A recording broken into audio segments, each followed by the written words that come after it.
The secret identity of Orion the Hunter.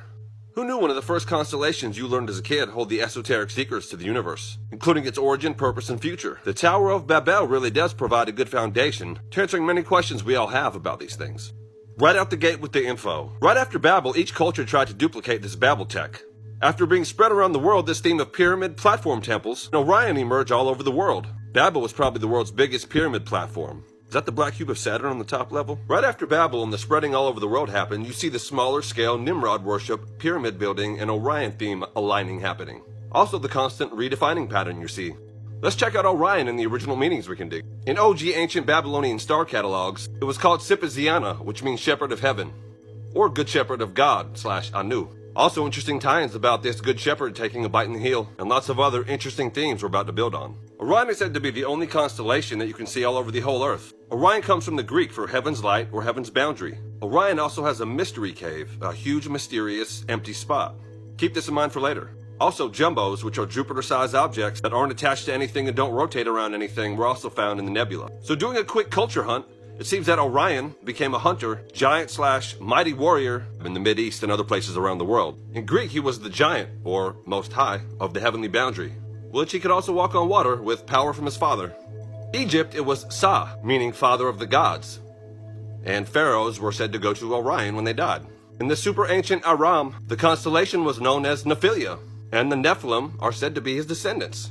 And in Hungarian, it's actually just called Nimrod. That's right, Nimrod.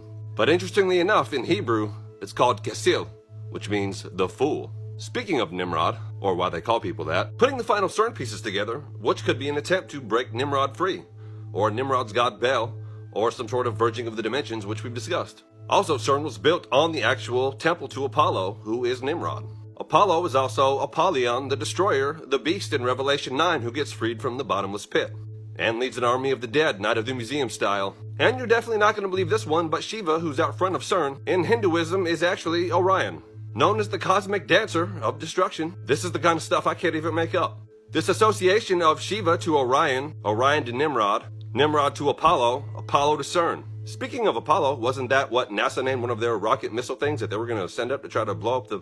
So, yeah. Back to CERN connections. Check out this article for a long-lived dark particle search. Says they're looking for a decayed essence. Are they looking for a being that once lived? Trying to reach into the ultimate ether particle candy store? To build or rebuild someone or something that once existed or let them through? Wonder if it has anything to do with Nimrod. By the way, these concepts also seem to make their way into things like Marvel movies and other places. Marvel actually does have a character named Nimrod who's 9 feet and change, and besides fighting, one of his powers is teleportation, so yeah. Also think of the wording here. God splitting atom to create another being. CERN or Mana's God splitting the atom to release or create another being. Also, aside from Nimrod, you'll see that Adam, Enoch, and Noah are big deals in the ancient world and are known by many names in many cultures. Enoch and Nimrod both ruled the world if you study ancient texts, and Adam and Noah for obvious reasons. Also, interesting side note, the serpent hadn't gone through judgment yet at the time of the Garden of Eden, so it still had legs and or wings. Could this be where we get the dragon myths from? Dragon legends all over the entire world. Speaking of cultures with legends of dragons, they're also the same cultures with this Orion Nimrod tie-in. Check it out.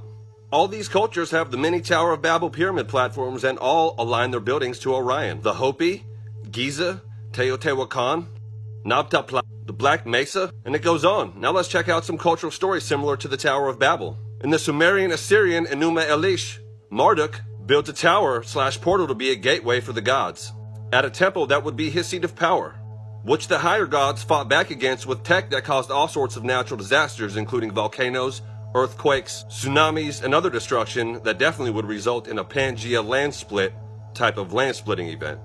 It also mentions the nations being divided up and a plea to Enki to restore their languages. Greek-Roman accounts talk about giants attempting to take the celestial kingdom by stacking mountains on top of each other, but they were repelled by Father God's lightning bolt. Kind of likened to Mount Olympus.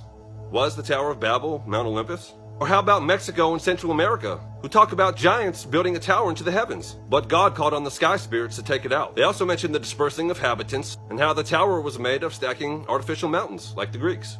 In the Aztec, Tezcatlipoca overthrows Quetzalcoatl, who was the feathered dragon serpent, by the way, and sent a great wind to devastate the world. Also, some survivors get changed to monkeys, just like the Book of Jasher. And in Native American culture, just about every tribe has stories of giants, and also stories of coming from the Pleiades or Orion. So the statement that all this stuff is just made up, or Hebrew or other sources are just unreliable, is the actual conspiracy theory. All these cultures would have to be in on it. Also, on the aligning to Orion/heaven tip, you'll find the as above, so below principle. The mirroring concept of mirror portals. Speaking of mirrors, do you remember the whole Betelgeuse 3 times in the mirror? Some of you will remember that from when you're kids. Betelgeuse also happens to be one of the stars in Orion, and you're supposed to say his name 3 times in a mirror. Although just a stupid kid thing, seems to be a tie-in with the thought. Also, beetle is the symbol for resurrection in a lot of cultures. Full circle. So you see this aligning and pattern of building continuing up until the time of the giants with David and Goliath. And this is what you're reading about when you read the book of Joshua and all the military campaigns they're against tribes of giants. Speaking of David, this is where a messianic figure emerges. The shepherd warrior who kills Goliath by the giant sword and then holds up his head. Keep that in mind for later. Back into the Orion thread in the book of Job. It mentions the cords of Orion. Some translation mentions the bands of Orion. Can you loose the cords or loose the bands of Orion? I find that fascinating that both cords and bands also have a musical double entendre, having to do with frequency. The chord/bands of Orion star angels have to do with frequency songs that they play. Also, these Orion chords could really be a triple entendre if Nimrod, the fool, Orion the hunter, is bound, and CERN is some sort of attempt to free him or Babel. Can you loose the cords of Orion? Only God can. Aside from this bottomless pit release, could loosing the cords of Orion also mean unleashing the powers of heaven? Quadruple entendre. That trifold strong Proverbs chord, the 3 stars of Orion's belt. Speaking of Orion, some cultures have him with a bow. Interestingly about the bow, God's promise with the rainbow, it was not actually called a rainbow, it was called a bow. So again, you have this giant with a bow. Also, with this pattern of counterfeiting and duplicating and redefining, you'll see in Revelation the white horse rider with the bow. Other depictions of Orion show him holding a lion head with a club. How about Goliath's head and a sword? How about his belt, that shepherd's pouch with the special stones? I wonder if those are the living stones of the New Jerusalem. Also, medieval Muslim astronomers called the 6th brightest star in Orion Saf, or the giant sword, as in Goliath's sword. Whose sword did David use to cut off the head of the giant? Who are we looking at, Orion the mighty hunter, or Messiah the giant killer? Could Orion be the original messianic shepherd warrior, Davidic sky symbol/sky sigil location for heaven, who by patterned hijacking and redefining became known as Nimrod/Antichrist, mystery Babylon religion, and also revealed the secret to possibly where we came from, the location of heaven, and could be the major clue of why all old world or ancient spiritual tech were all aligned to Orion. At minimum, all these fun thoughts are tied into a common thread that becomes very clear. This experiment started at Nimrod. At first it sounds cool tech, powerful warrior, big reputation, but in the end, the Casil, known as a fool for his choices to challenge God. Also in this picture, it looks like a circuit board sigil in the sky above his head, having to do with the firmament. But don't worry, the firmament will not be disabled by anybody except God himself when Revelation says he will roll it back like a scroll himself. Speaking of that scroll, coming up we're going to be exploring the mystery of Ezekiel's terrible crystal. In the meantime, I'll leave you with the final thought form. Think of this pattern of 3. Orion's belt, the pyramids of Giza, and the 3 crosses. What's so special is what's in the middle. You have the Great Pyramid, you have the secret empty place, cave, and nebula, and you have Jesus. What was that place called where he died? Was it Golgotha? Does that mean place of the skull? Could that be the skull Orion is holding up? The place of the skull, the cave, the power of resurrection, the secret cave in Orion's belt, heaven, the secret cave of the Messiah maybe? Also, right across from Orion there's a scorpion poised for attack. In the middle is a man holding a snake doing a battle. It's the 13th sign of the wheel, Ophiuchus. But before the scorpion can make it to Ophiuchus to defeat him, Orion, the mighty shepherd warrior, has his back, with his sword and his victory in his hand. If that's not some tag team champions of the universe tip, I don't know what is. Whatever you're going through, keep fighting off those snakes. The mighty heavenly shepherd has your back. Contemplate these mysteries on your own time, and don't forget to put on that Orion belt of truth. See you next time.